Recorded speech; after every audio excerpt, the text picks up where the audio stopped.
Oi, gente. Vamos falar. Eu falei que hoje eu ia gravar um vídeo, né? Falando sobre algumas incoerências de algumas das doutrinas de algumas igrejas neopentecostais.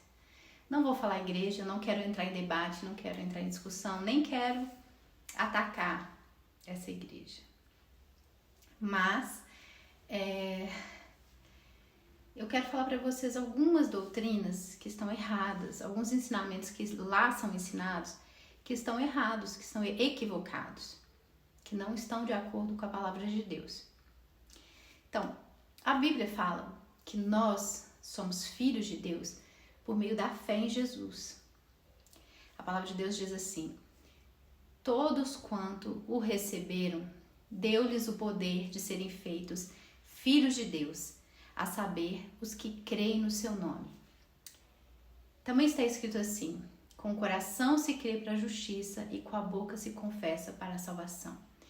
Se nós cremos no coração, né, que Jesus é o Filho de Deus, Jesus é o Senhor, nós confessarmos isso com a boca, nós somos salvos. Então a salvação, gente, ela é pela fé. Isso não vem de nós, é um dom de Deus. Então a salvação, ela ocorre quando você ouve a pregação do Evangelho. O que é o Evangelho? As boas novas do reino dos céus. É o que Jesus fez por nós, o que Deus fez por nós através de Jesus. Lançando sobre Jesus a culpa e toda a condenação e maldição do ser humano em Jesus, para que todo aquele que crer nele seja salvo. Não está escrito? Porque Deus amou o mundo de tal maneira que deu seu Filho unigênito para que todo aquele que nele crê não pereça, mas tenha a vida eterna. Então, com o coração se crê para a justiça e com a boca se confessa para a salvação. Então, a nossa salvação, nós tomamos posse da salvação quando nós ouvimos a boa nova da obra de Cristo e quando nós cremos e confessamos isso com a boca. Nós recebemos a salvação imediatamente. Nós lembramos daquele ladrão que estava com Jesus na cruz, que ele não fez nada, absolutamente nada, não foi numa igreja, não se batizou, não fez nada, ele simplesmente creu em Jesus. Ele disse: lembra-te de mim quando vieres no teu reino. Então ele cria que Jesus era o Filho de Deus, era o Messias.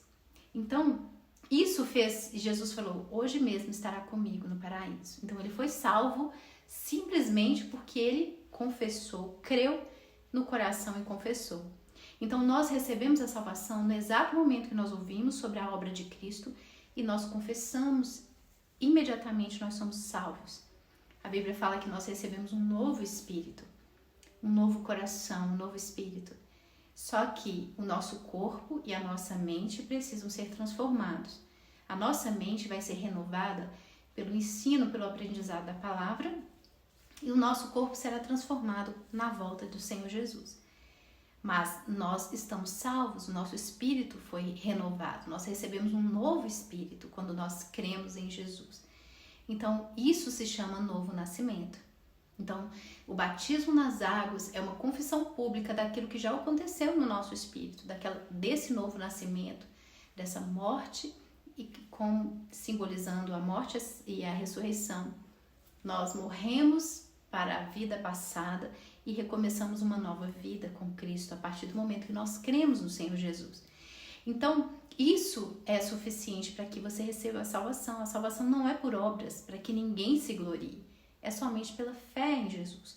Quando você crê, acontece algo no mundo espiritual em que os seus pecados são lançados sobre Jesus e a justiça de Jesus é colocada sobre você. Você recebe o dom da justiça. Dom significa presente. Presente não é salário, não é recompensa por obras. Presente é uma dádiva que se dá para quem não merece, por meio da graça, porque graça significa favor imerecido. Então, todos aqueles que creem no coração que Jesus é o Filho de Deus, que ele morreu e ressuscitou, e ele é o Senhor, é o Deus do Antigo Testamento, essa pessoa que crê e confessa, ela recebe a salvação. Por isso a necessidade de pregarmos sobre a obra da cruz, porque não existe salvação a não ser por Jesus. Ele disse: ninguém vem ao Pai a não ser por mim. Eu sou o caminho, a verdade e a vida. Eu sou a porta, aquele que entra por mim entrará e sairá e achará pastagem. Jesus é a porta do reino dos céus. Não tem outra forma de você chegar a Deus a não ser pela fé em Jesus. Então é necessário que você ouça sobre Cristo, sobre a obra de Cristo, para que você receba a salvação. E quando você o recebe, como está escrito, todos quanto o receberam, deu-lhes o poder de serem feitos filhos de Deus, aqueles que creem no seu nome. Então, o que acontece muitas vezes nessas igrejas, algumas igrejas neopentecostais? Eles ensinam que a salvação, ela vem por meio da obediência e por meio do batismo no Espírito Santo. Eles dizem isso, e eu já ouvi isso várias vezes, de que você só se torna filho de Deus quando você é batizado com o Espírito Santo e quando você obedece todos os mandamentos, as regras que eles acreditam que a gente deve obedecer. Então, eles não acreditam nessa salvação imediata por meio da fé no Cristo, em Jesus. Pelo menos não é isso que eles ensinam. Se eles creem nisso, não, eles não ensinam isso. Eles ensinam que você tem que seguir as regras da igreja, se batizar nas águas, se arrepender e passar por todo um processo de libertação, de busca do Espírito Santo. Quando você é batizado com o Espírito Santo, você fala em línguas estranhas, você se torna naquele momento salvo e filho de Deus ao mesmo tempo. E além disso, você recebe um monte de bênçãos com o batismo com o Espírito Santo, segundo eles. Você, se torna uma pessoa inabalável, nunca mais vai ficar doente, nunca mais vai ter problemas emocionais, você sempre vai ser feliz, sorridente, nunca vai ter problemas na sua família, você vai vencer todas as coisas. Então é isso que eles ensinam. Mas na verdade, a palavra de Deus disse que o batismo no Espírito Santo é um revestimento de poder. Está escrito lá: e recebereis poder ao descer sobre vós o Espírito Santo, e sereis minhas testemunhas, tanto em Jerusalém como em Samaria, e em todos os confins da terra. Mas a palavra poder ali significa capacitação especial. E a palavra testemunha significa mártir. Ou seja, você vai receber um poder, uma capacitação especial para você sofrer pelo Evangelho. Então, o batismo do Espírito Santo não tem nada a ver com salvação, nem com se tornar filho de Deus. O se tornar filho de Deus é quando você aceita Cristo, quando você recebe Jesus e crê no coração e confessa com a boca. Você se torna filho de Deus. Agora, o batismo no Espírito Santo é para os filhos. A Bíblia diz que o mundo não pode recebê-lo, porque não vem nem o conhecem, mas vós o conheceis, porque ele habita convosco e ele estará em vós. Então, o batismo no Espírito Santo é para quem já é filho de Deus por meio da fé em Jesus. O mundo não pode recebê-lo. Então, o batismo no Espírito Santo é um revestimento de poder para que você se torne um pregador do Evangelho, alguém que vai levar as boas novas do Evangelho para todas as nações e, consequentemente, sofrer muitas perseguições por isso. Então, todos os discípulos deviam ser batizados com o Espírito Santo para que eles tivessem força, uma força sobrenatural para resistir, para permanecer diante das perseguições e tribulações que eles sofreriam, como eles sofreram. Vocês, não sei se vocês sabem, mas os 12 apóstolos e os outros e vários discípulos morreram mortes terríveis, né? Alguns foram lançados em fornalhas, outros foram decapitados, outros foram arrastados vivos, outros foram crucificados de cabeça para baixo, foram arrastados por cavalos até morrerem, e mortes, outros jogados para serem comidos vivos por leões. Então eles tinham que ter uma capacitação especial do poder de Deus para suportar todas essas coisas, essas aflições que eles deveriam de passar. Sem esse revestimento de poder, eles não iriam suportar todas essas dores que eles suportaram. Então, o batismo no Espírito Santo não tem nada a ver com filiação nem com conversão. A conversão é a mudança. Depois que você crê em Jesus, você se torna filho de Deus. O próprio Deus te recebe, você é selado com o Espírito Santo. Está escrito, quando vocês creram no Filho de Deus, vocês foram selados com o Espírito da promessa. Ou seja, vocês se tornaram propriedade particular de Deus, filhos de Deus. E agora o Espírito de Deus, porque a Bíblia diz que todos aqueles que são filhos de Deus são guiados pelo Espírito de Deus. Então o Espírito de Deus ele começa a guiar você e a te ensinar, a te educar como um pai faz com um filho. Assim como todo bebê, quando nasce, ele não sabe nada, uma pessoa quando nasce de novo, ela não sabe nada, o que é certo e o que é errado. Então, os pais é que vão ensinar para os seus filhos o que é o certo e o errado. É assim também ocorre com o novo nascimento. Nós, quando conhecemos a Jesus, nós entramos para o reino de Deus, nós entramos totalmente ignorantes a respeito das coisas do reino de Deus. E o próprio Espírito Santo é que vai nos guiar usando a igreja, usando pessoas, usando a palavra, para nos ensinar aquilo que são as regras e as leis do reino de Deus. Mas nós não somos salvos porque nós obedecemos, nós fomos salvos porque nós cremos em Jesus, porque a salvação é por meio da graça e da fé e não por obras. Então, as obras, elas são consequências da fé e da salvação. Elas vão vir com o tempo, elas são frutos. Os frutos são as últimas coisas que acontecem com uma árvore. O que a primeira coisa para ter uma árvore frutífera é plantar uma semente. E a semente é a palavra. Quando a palavra é semeada no nosso coração, ela tem todo um processo de crescimento, de amadurecimento, de florescer e depois de dar frutos. A última coisa são os frutos. Então, uma pessoa, quando ela conhece Jesus, ela não tem obrigatoriamente que no mesmo dia já dar frutos ou no dia seguinte. Não, ela ainda é uma criança, é um bebezinho que precisa aprender, que precisa crescer, que precisa amadurecer. Então, os frutos, eles vão vir com o amadurecimento dessa árvore, o amadurecimento dessa fé. Então, infelizmente, essas igrejas, elas ensinam que você só é considerado filho de Deus se você for batizado com o Espírito Santo. Então, pouco se prega sobre a obra da cruz. Então, as pessoas muitas vezes não falam em línguas estranhas, não têm essa experiência. Não é porque elas estão em pecado, ou porque elas não têm fé, ou porque elas têm uma mágoa. Não, é porque elas não aprenderam sobre a fé. Elas não entenderam que o batismo no Espírito Santo é um revestimento de poder para a pregação do Evangelho. Se essas pessoas não tomam conhecimento do Evangelho, da obra da cruz de Cristo, elas vão pregar o que para os outros? Por que Deus vai dar a ela um revestimento de poder se ela nem sabe o que é Evangelho? Então a pessoa primeiro precisa conhecer o que é Evangelho, o que Jesus fez na cruz por ela, o que são as boas novas do reino dos céus, para que elas possam revestir-se de poder para pregar essas boas novas para outras pessoas.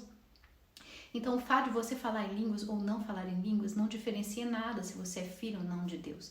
O que diferencia é você crer no Filho de Deus. Todos aqueles que creem no Filho de Deus são filhos de Deus. Então, essa é a primeira mentira que a gente ouve, que você só é filho de Deus quando você fala em outras línguas, quando você é batizado no Espírito Santo. E não é verdade. O batismo no Espírito Santo é um revestimento de poder posterior à salvação. Algumas igrejas creem que você é batizado com o Espírito Santo no exato momento que você crê em Jesus. Mas, segundo as Escrituras, nós entendemos que é diferente, que existe um revestimento de poder posterior à salvação. Mas outra doutrina que eles ensinam que para você receber uma bênção de Deus, você precisa sacrificar, você precisa vender seus bens, doar o seu salário e as coisas que você tem para que Deus possa te ouvir. Mas Jesus nunca disse isso. Jesus disse assim: tudo que vocês pedirem ao Pai em meu nome, Ele vos concederá. Ele disse também: até agora nada pedistes em meu nome. Pedi e recebereis, para que a vossa alegria seja completa. Ele não falou assim: pedi e dê ofertas. Pedi e faça sacrifícios. Ele disse: pedir e recebereis. Todo aquele que crê, que pede, crer, recebe. Então, a condição para receber as bênçãos de Deus é, primeiro, pedir. Segundo, crer. Terceiro, a sua vontade, a sua petição tem que estar de acordo com a vontade de Deus. E você tem que perseverar crendo nisso também. Ele nunca falou em nenhum momento, em nenhum versículo, que você precisa dar algum dinheiro, alguma coisa, alguma oferta para que Deus possa te atender. As ofertas que eram dadas no Antigo Testamento para que Deus pudesse ouvir as pessoas era por causa justamente da justificação. As pessoas antes da morte de Cristo, elas eram, entre aspas, justificados, os seus pecados eram perdoados por causa do sangue daquele animal que era oferecido, daquela oferta. Então, para eles terem as suas orações ouvidas, eles tinham que sacrificar os animais, porque o animal, ele aplacava a ira de Deus contra aquela pessoa. O pecado daquela pessoa era perdoado porque a culpa do pecado dela era transferida para aquele animal. Então, ela era perdoada. E quando ela era perdoada, ela tinha um acesso temporário a Deus e as suas petições eram ouvidas por causa do sacrifício que ela oferecia. Hoje, as nossas orações são ouvidas e atendidas por causa do sacrifício de Jesus, porque o sangue de Jesus nos purifica de todo pecado e por causa desse sangue nós temos um novo e vivo caminho para entrarmos na presença de Deus sem nenhum temor e termos as nossas orações respondidas a tempo oportuno, como está escrito nas Escrituras. Então, você não precisa oferecer sacrifícios de dinheiro e nem de nenhuma outra coisa para que Deus possa te ouvir. É simplesmente crer no Filho de Deus. Nós somos atendidos por causa da justiça e do nome de Cristo. É como se o próprio Pai estivesse ouvindo Jesus falar quando você pede em nome dele. Então, outra coisa que essas igrejas ensinam, primeiro nós falamos sobre ser filho de Deus, sobre receber as bênçãos de Deus por meio de sacrifícios. Outra coisa, eles ensinam que você não deve buscar as coisas desse mundo. Na verdade, eles confundem as coisas, porque eles entendem que coisas desse mundo são as coisas naturais. Estudar, trabalhar, viajar, fazer coisas desse mundo. Eles entendem que isso não é certo, que nós temos que buscar as coisas do reino de Deus no sentido de se envolver nas coisas da igreja. Gente, a Bíblia, quando ela fala de mundo, ela se refere a 3 coisas. Uma, ao sistema diabólico, outra, ao planeta Terra e outro, à população mundial. Então, dependendo do contexto bíblico, você vai encontrar esses três tipos de mundo. A Bíblia diz que quando aquele que ama o mundo e as coisas que há no mundo, o amor do Pai não está nele. Ele não está falando do planeta Terra e nem das pessoas do mundo. Ele está falando do sistema pecaminoso, o sistema diabólico. Amar o mundo é amar o pecado. Então, amar a sua família, amar a sua casa, viajar, passear, se divertir, fazer coisas boas e lícitas, isso não é amar o mundo. Mas eles ensinam que isso é amor ao mundo. Então, amar ao mundo não é amar as coisas do planeta Terra. Quando a Bíblia fala para nós não amarmos ao mundo, ele está dizendo para nós não amarmos o pecado, a cobiça, a soberba, essas coisas que são pecaminosas. Mas amar as coisas que Deus criou, que é o planeta Terra, as coisas boas que Deus fez, nós devemos receber. A Bíblia diz que todas as coisas são listas nesse mundo, todas as coisas são boas, foram criadas por Deus e nós devemos receber isso com alegria. Então, as coisas boas e lícitas são para nós, para o nosso uso. A própria Bíblia que diz isso, ela fala assim, a mulher casada, o homem casado devem se dedicar às coisas desse mundo, de como agradar o seu cônjuge. Então, se cuidar das coisas desse mundo fosse pecado, a própria Bíblia não diria para os casados cuidarem das coisas desse mundo. Então, cuidar das coisas desse mundo, neste versículo, diz respeito a cuidar das coisas naturais. Agora, no versículo que fala não ameis ao mundo, nem as coisas que há no mundo, ele não está falando do planeta Terra, ele está falando do pecado, do sistema diabólico. Então, nessas igrejas, eles afirmam isso, às vezes até de forma meio escondida, mas dando a entender que uma pessoa que se diverte, que não está indo na igreja sempre, que não vai todo dia, ou que falta um dia ou outro, essa pessoa está amando o mundo. Ela está amando mais o mundo do que a Deus. Então, de forma nenhuma isso.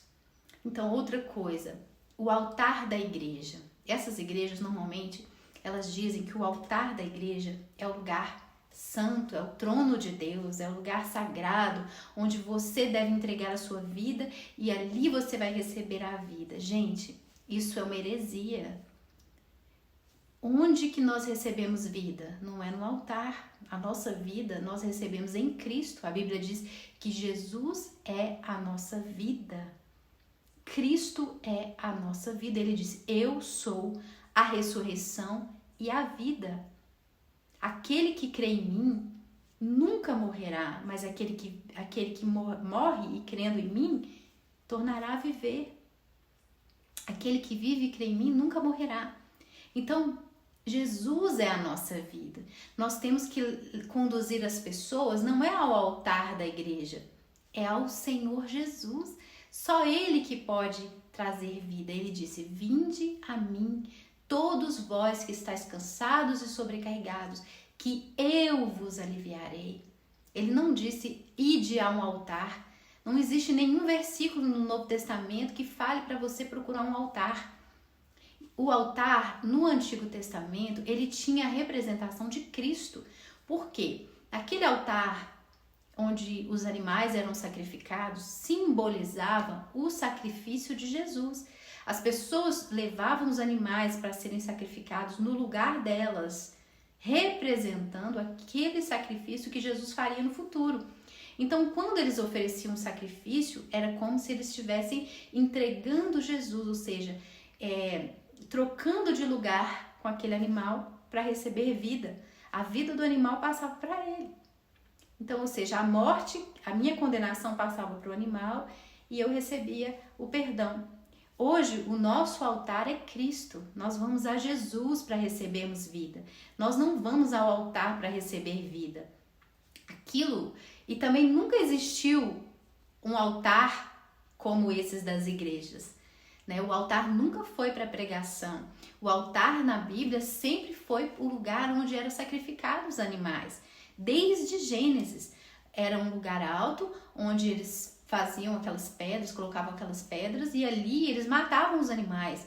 Mas aquele sacrifício representava o sacrifício de Jesus. Hoje nós não sacrificamos animais mais porque o sacrifício de Jesus, ele é suficiente para todos nós. Então, aquilo que os pastores pregam, os cantores cantam na igreja, não é altar. Nós hoje chamamos de altar, mas não é um altar. Aquilo é uma plataforma, aquilo é um púlpito, mas não é o altar bíblico. O altar bíblico ninguém subia, a não ser o sacerdote, para matar um animal. Não era para pregar. Então, o altar verdadeiro foi o Monte Calvário, onde Jesus foi sacrificado por nós. Aquele é o altar verdadeiro, onde nós colocamos o nosso coração em Cristo, a nossa fé na obra de Jesus. Então, não é o altar da sua igreja que vai te salvar, não é no altar da igreja que está a solução para a sua vida. A solução para a sua vida está na fé, na obra de Jesus Cristo, no que Ele fez por você na cruz. Você pode ofertar, dar dízimos e ofertas? Sim, as ofertas, os dízimos são citados no Novo Testamento, mas não como uma lei, como a lei de Moisés, mas sim como um ato de liberalidade e amor à obra de Deus. Você se torna um participante da obra de Deus quando você contribui. Então não é uma obrigação como se fosse a sua salvação dependesse disso. A nossa salvação depende da fé em Jesus. Então, você deve ser dizimista, você deve ser ofertante? Sim, se você crê. Se você acha que você deve ser. Agora, obrigado? Não. Ele disse que todos nós devemos contribuir segundo propomos no nosso coração, não por obrigação, nem por necessidade, porque Deus ama aquele que dá com alegria.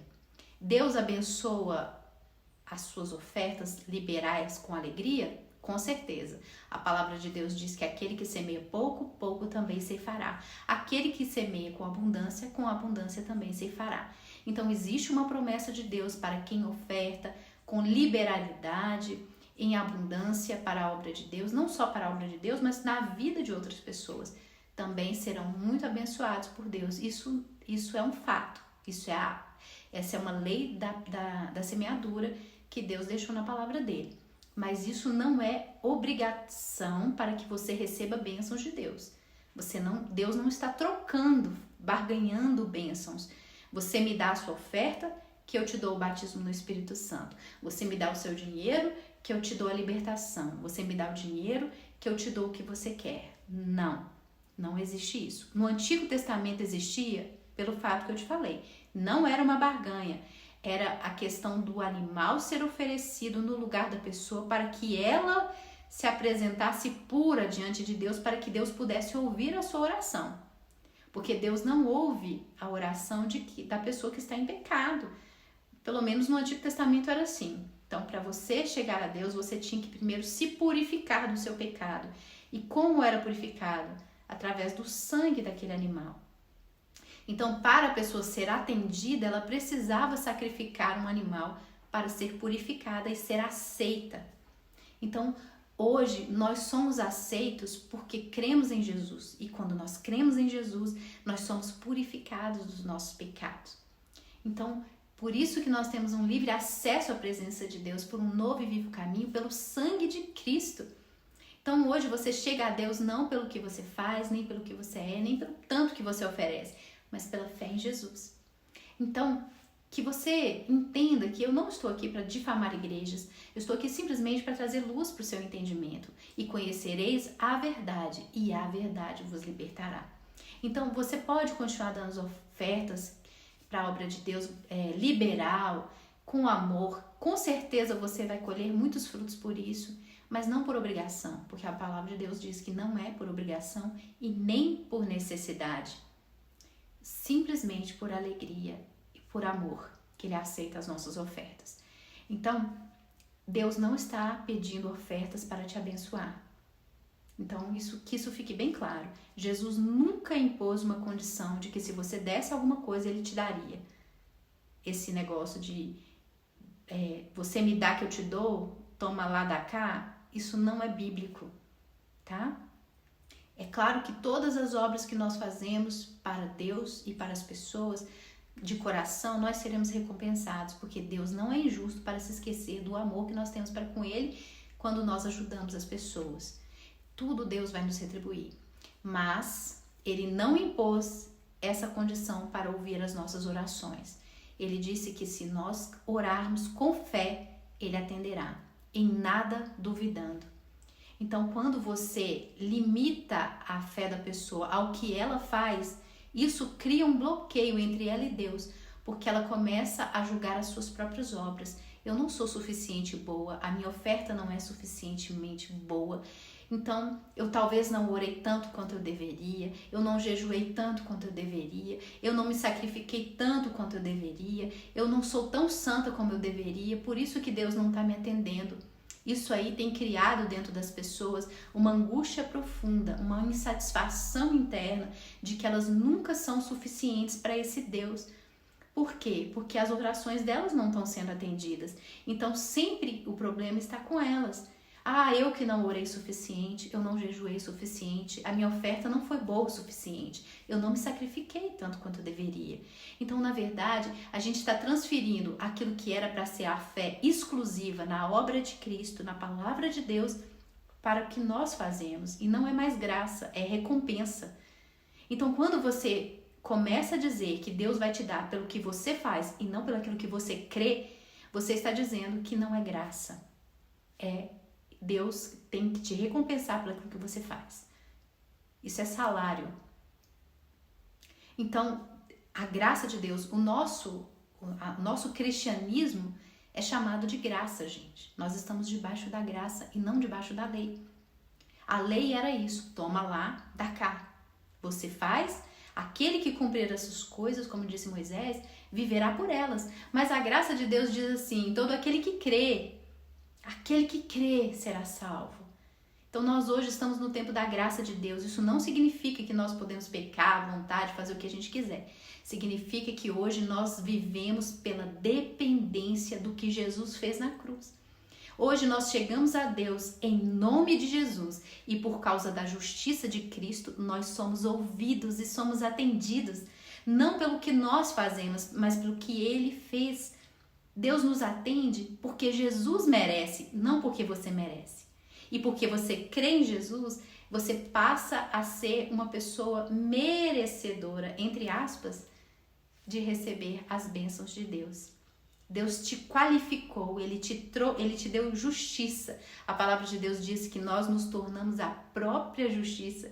Jesus se fez o próprio pecado para que nós fôssemos feitos a própria justiça de Deus. Então, quando você precisar de qualquer bênção, chegue diante de Deus e peça pela justiça de Jesus. Fale, Pai, eu peço em nome de Jesus. Eu não mereço, mas Jesus merece. E Ele disse que eu posso pedir todas as coisas que estão de acordo com a sua vontade, em nome dEle, que o Senhor vai me dar por causa dEle. Não é por minha causa. Não é pelo tanto de oferta que eu dou. Não é pelo tanto de oração que eu faço. Não é pelo tanto que eu obedeço. Mas é pelo que Jesus fez por mim lá na cruz. Então, você está vestido com a justiça de Jesus. Você está revestido com a graça de Deus. Então, você tem acesso ao Pai. Então, outra coisa que é importante, essas igrejas, muitas vezes, elas focam nos frutos. Então, por exemplo, se você imediatamente não viu alguma coisa acontecendo, é porque você não teve fé, ou porque você não orou direito, ou porque você não deu oferta. Então, eles medem a sua fé pelos resultados daquilo que você fez.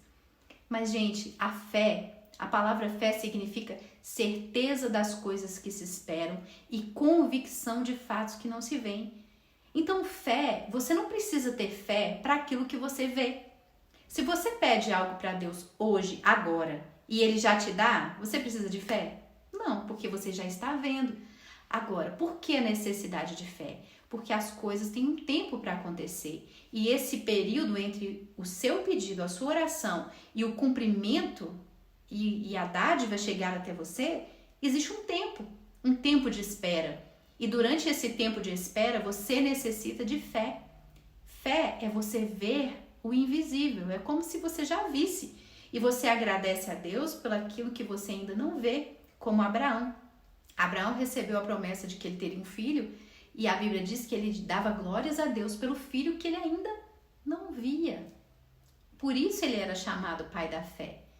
Então, nós temos que entender que a nossa vida não é medida pelos resultados que nós temos. Nós temos que medir tudo pela fé.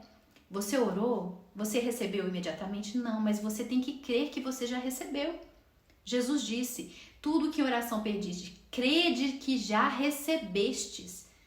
Essa é a necessidade, é isso que muitas vezes pode estar impedindo você de receber. Se você está esperando sentir alguma coisa, você está esperando alguma coisa acontecer para que você creia, não, isso está errado. Se aquilo que você está pedindo já é uma promessa de Deus, você já tem dele o sim e o amém. Então você não precisa perguntar para Deus se é vontade dele fazer isso na sua vida, porque se ele prometeu, é porque é vontade. Então você já tem nas promessas dele, nós temos em Cristo o sim e o amém. Então quando você pede algo para Deus que ele já disse que vai te dar, então você tem que tomar posse, se apossar pela fé, como se você já visse. Você orou, recebeu pela fé e agora, ao invés de continuar chorando porque você não viu nada, você começa a agradecer. Deus, obrigada pelo Senhor ter me dado aquilo que o Senhor prometeu. Igual a salvação. Quando você recebe Jesus como seu Salvador, você não vê nada. Você não vê nenhuma mudança no seu corpo, na sua mente, nem nada. Mas você crê que você está salvo, não é? Pela fé. Você não vê nada, mas você crê. Isso é fé, gente. Isso tem que funcionar para tudo na nossa vida. Tudo que você pedir em oração, que está de acordo com a promessa de Deus, você tem que crer que você já recebeu. E começar a agradecer a Deus e confiar. Entregar e falar obrigada, Senhor. Esquecer. A Bíblia diz, entrega o teu caminho ao Senhor. Confia nele e o mais ele fará. Então não fique o tempo todo cobrando de Deus como se Deus fosse surdo, porque Jesus disse, os gentios é que fazem essas coisas, de ficar buscando, pedindo, repetindo as mesmas orações. Nós não. O nosso Pai sabe do que nós necessitamos antes que a gente lhe peça. Pedi e recebereis. Ele disse, se nós pedirmos aquilo que está de acordo com a vontade dele, nós vamos receber. Tem coisas que nós vamos pedir a Deus que nem sempre está de acordo com a vontade de Deus, ou talvez não seja o tempo certo. Às vezes a gente desanima por isso. Mas o tempo de Deus é perfeito. Se você orou e você pediu, confia que o Senhor tem o tempo certo para todas as coisas. Então, infelizmente, essas igrejas, elas moldam, elas julgam as pessoas pelos resultados. Se você recebeu, é porque você creu, porque você fez um sacrifício perfeito. Se você não recebeu, é porque você não fez. Não. Se você pediu com fé, crendo, não importa o tempo que vai demorar, mas creia que você já recebeu. Isso é fé. Você já é salvo quando você crê em Jesus. Você já é filho de Deus. Você já tem o Espírito de Deus. Você não tem que ficar nessa busca incessante como se Deus estivesse lá no céu e você aqui na terra. O Espírito Santo já foi dado. Ele já está aqui na terra. Jesus disse, ele está convosco. É o Espírito Santo que está agindo na sua vida. É ele que te convence do pecado. É ele que te faz orar. É ele que faz você ter misericórdia. É o Espírito Santo que te faz ter arrependimento. Então você não pode duvidar que o Espírito Santo está agindo na sua vida. Você não pode duvidar disso. Você não está vendo. Nós não temos que ver nada. Nós temos que crer na promessa de Deus e simplesmente viver pelo invisível. Isso é fé. Entende? O que essas igrejas muitas vezes fazem é você ficar numa busca constante por algo que a Bíblia já prometeu e que é recebida pela fé. Você precisa receber pela fé. Você não pode ficar buscando como se você, tipo assim, se eu ver um sinal eu vou crer. A Bíblia diz que aquele que duvida é como a onda do mar. Não pense tal pessoa que receberá qualquer coisa de Deus. Sabe por que você não recebe? É porque você não crê. Porque quando você ora, você não crê na sua oração, você não recebe a bênção. Você ora milhões de vezes pela mesma coisa, porque você não crê que você recebeu. Antes de você receber, você precisa crer. Crer que você já recebeu. Então, isso é um segredo que muitas pessoas não pregam para vocês. E vocês ficam sempre buscando, como se Deus fosse surdo. Como se Deus não estivesse vendo e ouvindo as suas orações. Ele disse que se você duvidar, você não vai receber nada de Deus. E duvidar não é antes de pedir, é duvidar depois de pedir. Você pediu, agora você tem que crer que você já recebeu. É isso que Deus exige de nós. Uma fé que vê as coisas invisíveis. Como a Bíblia diz que eu acho que Moisés via como que vendo o invisível. É assim que nós vivemos pela fé. O meu justo viverá pela fé. Então, outra coisa que é ensinada nessas igrejas é a respeito de sacrifícios. Como a gente já falou do sacrifício de animais para obter bênçãos, eles ensinam muito sobre que você tem que ter uma vida de sacrifícios, que você tem que abrir mão de tudo para servir o Senhor, que você não pode ter casas, que você não pode ter bens, que você não pode ter família, que você não pode ter nem filhos, que não é bom você ter filhos porque esse mundo está muito difícil. Gente, deixa eu te falar uma coisa. A vida hoje na Terra é muito melhor do que há muitos anos atrás. Hoje nós temos a expectativa de vida hoje é muito maior do que há alguns anos atrás. Hoje nós temos a medicina muito mais avançada, as pessoas estão vivendo muito mais. Hoje o mundo tem leis, antigamente não existiam leis, as pessoas podiam matar, fazer várias coisas, não existiam leis, hoje temos leis. Apesar de toda a criminalidade, essas pessoas que afirmam que hoje o mundo está mais violento do que antes, é porque pessoas não conhecem a história. O mundo era muito mais terrível antigamente, quando não existiam essas leis, esses decretos de países, não tinham, a medicina não era avançada, as pessoas morriam com uma gripezinha, várias milhões de pessoas morriam com doenças que hoje foram erradicadas. Então, essa ideia de que hoje o mundo está mais difícil do que antes, isso não é verdade. É claro que a maldade vai se aumentando porque o número de pessoas está aumentando, mas o mundo continua o mesmo. Mas muitas coisas avançaram, muitas coisas melhoraram hoje. Então, essa ideia de que eles falam de que você não deve ter filhos porque o mundo está muito difícil, isso é uma invenção. Faça uma pesquisa para você verificar o quanto que nós melhoramos a qualidade de vida das pessoas. Alguns anos atrás, gente, não existia nem banheiro, não existia higiene básica, ninguém tomava banho como a gente toma banho hoje, não existiam hospitais, não existia anestesia, não existia cirurgia. Como que você pode dizer que uma vida era melhor numa época em que não existia como você se curar de doenças tomando remédio, porque não tinha remédio, a medicina era totalmente rústica. Hoje em dia você tem várias outras possibilidades de cura que antigamente não tinham de doenças. Hoje existem leis, antigamente não, antigamente as pessoas podiam matar, fazer coisas terríveis umas com as outras e ficavam impunes. Hoje existe impunidade por causa da corrupção, mas não porque não existem leis. Antes não, antes as pessoas podiam fazer o que queriam, porque não existiam leis. Então essa ideia de que não vamos ter filhos porque o mundo está muito difícil, isso é um engano, é uma mentira. Isso aí é uma coisa diabólica. É o diabo que não quer que você tenha filhos, gente. Os filhos são herança do Senhor, está escrito na palavra de Deus, os filhos são herança do Senhor, e feliz é aquele homem que enche a sua aljava desses filhos. Então, vocês contradizem o que a palavra de Deus diz. O próprio Deus é que instituiu a questão de ter filhos e vocês negam isso? Vocês dizem que Deus está errado? Isso é um ensinamento totalmente anticristão. Então, outra coisa que muitas vezes essas igrejas elas ensinam é a questão do sacrifício, de que se você vai servir a Deus, você não pode ter casa, você não pode ter nada. Gente, a história da igreja primitiva não pode ser comparada com a igreja de hoje, a não ser de alguns países onde a perseguição é enorme.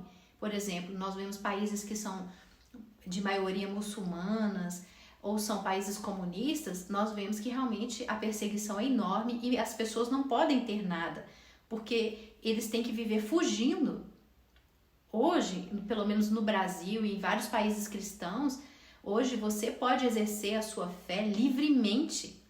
Você pode ter a sua casa, ter bens, ter empresas, ter coisas, porque você não é perseguido por isso. Mas na igreja primitiva, as pessoas não tinham nada. As pessoas eram pobres. Por que eram pobres? Por causa da perseguição. Então eles não conseguiam ficar num lugar fixos. Eles sempre tinham que fugir, porque eles estavam sendo perseguidos por todos os lados. Então o fato dos apóstolos não terem nada não é porque era proibido ter alguma coisa. Era porque eles não podiam ter, porque não tinham como ter. Eles eram como ovelhas para o matadouro, como diz a Bíblia. Eles estavam todo o tempo sofrendo ameaças de morte. Então eles não podiam ficar muito tempo em um lugar. Eles sempre tinham que sair fugido para outro lugar. Por isso que eles não podiam constituir muitas vezes família, ter filhos e ter bens. Mas isso não é uma ordem de Deus e não existe nenhum mandamento de Deus que diz que um servo de Deus não pode ter bens, não pode ter casa, não pode ter filhos, não pode ter família. Isso é uma distorção das escrituras. E normalmente essas pessoas que inventam isso, você já viu que elas têm, mas elas não querem que os outros tenham. Então pense um pouquinho nisso. Isso é uma distorção bíblica. Então vamos analisar outros pontos também dessas igrejas que ensinam. Por exemplo, uso de objetos. Gente, biblicamente nós vemos que no Antigo Testamento, alguns profetas, Deus utilizou sim de coisas, de objetos. Né? A gente vê do sal que Deus mandou que ele jogasse no rio e outras coisas. Nós vemos inúmeros casos de objetos que Deus usou para que eles manifestassem o poder de Deus. Mas no Novo Testamento nós vemos alguns, por exemplo, no caso de Paulo, que levou os lenços de Paulo para curar os enfermos, mas eram coisas assim, exceções. Nós não vemos nenhum mandamento, nenhuma ordem de Jesus para que isso fosse feito. Então isso não pode ser uma regra, isso é exceção. Quando não tem um mandamento, não é regra, é exceção. Deus pode usar em algum momento um objeto? Pode, mas isso não é regra. Isso não pode virar doutrina. Então isso pode ser usado, mas não como uma doutrina, como uma regra. Isso pode acontecer de Deus usar em alguns momentos, mas infelizmente nessas igrejas muitas vezes isso são colocados como prioridades, como necessários, como necessidade. Você precisa de fazer isso para você receber uma bênção de Deus. Mas a palavra de Deus é clara: tudo que vocês pedirem em oração, crendo, recebereis. Ele não diz que você precisa de tocar em alguma coisa, de pegar em alguma coisa. Quando Jesus fala sobre pessoas assim, ele diz que essas pessoas são pessoas de pouca fé. Aquele homem, aquele centurião que falou com Jesus assim: Senhor, não preciso que o Senhor vá até o meu servo, só manda uma palavra e ele será curado. E Jesus falou: nem em Jerusalém eu vi uma fé como essa. Muitos virão do Oriente e do Ocidente, se assentarão à mesa com Abraão, Isaque e Jacó, e os filhos do reino serão lançados fora, porque aquele homem era estrangeiro e ele tinha mais fé na autoridade da palavra de Jesus do que o povo judeu, que necessitavam que Jesus tocasse, que necessitavam que Jesus ungisse com óleo. Ele não, ele cria somente na palavra. Pode mandar uma palavra que meu servo será curado. Então Jesus disse que esse homem tinha uma grande fé. E essas pessoas que necessitam de ser tocadas, de ser ungidas, são pessoas com pouca fé. Então, o que é errado? As igrejas incentivarem a infantilidade das pessoas, fazerem com que as pessoas se tornem dependentes de objetos para crerem e não terem aquela fé que verdadeiramente agrada a Deus, que é a fé na palavra, no poder e na autoridade de Jesus, mas elas têm fé no objeto. Então isso também é um erro. Não estou falando que seja pecado, mas é um erro, é um equívoco, é uma falta de entendimento. Então depois eu vou fazer um outro vídeo, assim que eu ver outros assuntos referentes a isso, para falar para vocês. Não estou dizendo para você abandonar a sua igreja, nem estou falando que esses pastores são todos maus, não estou dizendo isso. Estou dizendo que a teologia ensinada está errada e ela precisa ser consertada. Então Deus vai exigir de vocês que vocês se consertem, porque vocês já conhecem a verdade. Uma coisa é você fazer um erro por ignorância. A Bíblia diz que Deus não leva em conta o tempo da ignorância, mas Ele chama todos para o arrependimento. Então agora que você já conhece a verdade, não tem por que você continuar agindo na ignorância. Então depois nós vamos fazer outro vídeo com outras coisas que são ensinadas, que são erradas. Mas isso eu estou fazendo não é para debochar, nem para descredibilizar essa igreja ou essas igrejas que fazem essas coisas, mas para dizer que vocês precisam de mudar, vocês precisam de arrependimento. Arrependimento é mudança de pensamento, metanoia. Vocês precisam mudar esse ensinamento de vocês e pregar a verdade, a palavra de Deus que fala sobre a obra de Cristo, que nós temos direitos por crer em Jesus, porque Ele na cruz, Ele levou a maldição para que nós recebêssemos as bênçãos. Nós hoje temos acesso às bênçãos de Deus por meio da fé e não por meio das coisas que a gente faz, pelas ofertas que a gente dá. Então, que Deus possa te abençoar, te dar entendimento, sabedoria, discernimento para compreender as coisas e que Deus dê sabedoria para essa liderança dessa igreja, dessas igrejas que fazem essas coisas, para que eles possam voltar ao início de tudo, né? Voltar ao primeiro amor, a palavra de Deus, voltarem a pregar a Bíblia da maneira certa, para que as pessoas sejam livres dessas coisas e não sejam dependentes de objetos, dependentes de obras, mas sim dependentes de Cristo, da obra de Jesus na cruz. Que Deus te abençoe e te guarde. Até o próximo vídeo, amo vocês. Se inscreve agora aí no meu canal e também aperta o sininho para que você possa receber as notificações.